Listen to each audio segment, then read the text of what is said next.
ഈ പറഞ്ഞതുപോലെ പല വിധത്തിൽ നമ്മുടെ ശരീരത്തിൽ കടന്നുകൂടുന്ന, ബ്ലഡ് സ്ട്രീമിൽ കടന്നുകൂടുന്ന, അല്ലെങ്കിൽ ദഹനത്തിന്റെ ഭാഗമായി ഉണ്ടാകുന്ന വിഷവസ്തുക്കളെ, ടോക്സിക് ആയിട്ടുള്ള മെറ്റീരിയൽസിനെ എല്ലാം വിഘടിപ്പിച്ച് നിർവീര്യമാക്കുന്ന ആ ഒരു വലിയ ജോലിയാണ് കരൾ ചെയ്തുകൊണ്ടിരിക്കുന്നത്. കരൾ നിശ്ചലമായാൽ, കരളിൽ എന്തെങ്കിലും പ്രശ്നമുണ്ടായാൽ അത് ജീവൻ തന്നെ പ്രശ്നമാവുന്ന കാര്യമാണ്. ഈ കരൾ എത്ര ക്ഷീണിച്ചാലും അതിൻ്റെ ജോലി ചെയ്തുകൊണ്ടേയിരിക്കും. നമ്മൾ അറിയുക പോലുമില്ല കരൾ നശിച്ചുകൊണ്ടിരിക്കുന്ന കാര്യം. ഒരു ശകലം ഇത്തിരിയെങ്കിലും ബാക്കിയുണ്ടെങ്കിൽ അത് മുഴുവൻ ജോലിയും ചെയ്യും.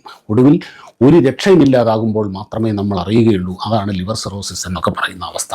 അപ്പോൾ കരളിന് കൈകാര്യം ചെയ്യാവുന്നതിലധികം വിഷവസ്തുക്കൾ, ഈ പറഞ്ഞുള്ള ടോക്സിക് ആയിട്ടുള്ള മെറ്റീരിയൽ ശരീരത്തിൻ്റെ അകത്ത് കയറിയാൽ എന്ത് സംഭവിക്കും എന്ന് നമുക്ക് വെറുതെ ആലോചിച്ചാൽ മനസ്സിലാകും. അപ്പോൾ പറഞ്ഞല്ലോ, പല രൂപത്തിൽ ആൽക്കഹോൾ നമ്മുടെ ശരീരത്തിൽ പ്രവേശിക്കുന്നുണ്ട്. നമ്മൾ ഭക്ഷണം കഴിച്ചു കഴിഞ്ഞാൽ നമുക്കൊരു ചെറിയ മയക്കം അനുഭവപ്പെടാറില്ലേ? മധുരമുള്ള വസ്തുക്കൾ കഴിച്ചാൽ നമുക്കൊരു മയക്കം, ഒരു സുഖം തോന്നാറില്ലേ? അതുകൊണ്ടാണ് ഭക്ഷണം കഴിച്ചു കഴിഞ്ഞ് വാഹനം ഓടിക്കുന്നത് വളരെ സൂക്ഷിച്ചു വേണം എന്ന് പറയുന്നത്. എന്തുകൊണ്ടാണ്?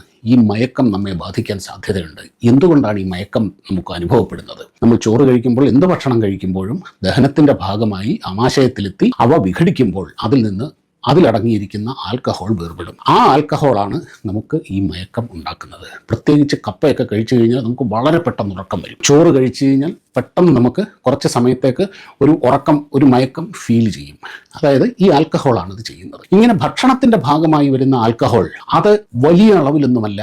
അത് ആൽക്കഹോളിൻ്റെ സ്വതന്ത്രാവസ്ഥയിലല്ല, ശരീരത്തിൽ എത്തിയതിനു ശേഷമാണ് അത് ആൽക്കഹോളായി മാറുന്നത്. അങ്ങനെയുള്ള കാര്യങ്ങൾ ചെയ്യാൻ നമ്മുടെ കരളിന് പറ്റും. അങ്ങനെയുള്ള കാര്യങ്ങൾ ചെയ്യുക എന്നുള്ളതാണ് കരളിൻ്റെ ജോലി എന്ന് പറയുന്നത്. എന്നാൽ നമ്മൾ പുറത്തുനിന്ന് ആൽക്കഹോളിനെ വേർതിരിച്ചെടുത്ത് ഫെർമെൻറ്റ് ചെയ്ത്, ഡിസ്റ്റിൽ ചെയ്ത് പ്യുവർ ആൽക്കഹോൾ, ഈ ഈഥൈൽ ആൽക്കഹോൾ ആക്കി അത് നമ്മൾ കൺസ്യൂം ചെയ്യുമ്പോൾ ഈ കരളിൻ്റെയും നമ്മുടെ ശരീരത്തിൻ്റെ അവസ്ഥ മാറുകയാണ്. എന്ന് വെച്ചാൽ അത് ഡയറക്റ്റ് ആൽക്കഹോളായി നമ്മുടെ ആമാശയത്തിലേക്ക് ചെല്ലുകയാണ്. ആമാശയത്തിൽ കൂടെ ചെന്ന് അത്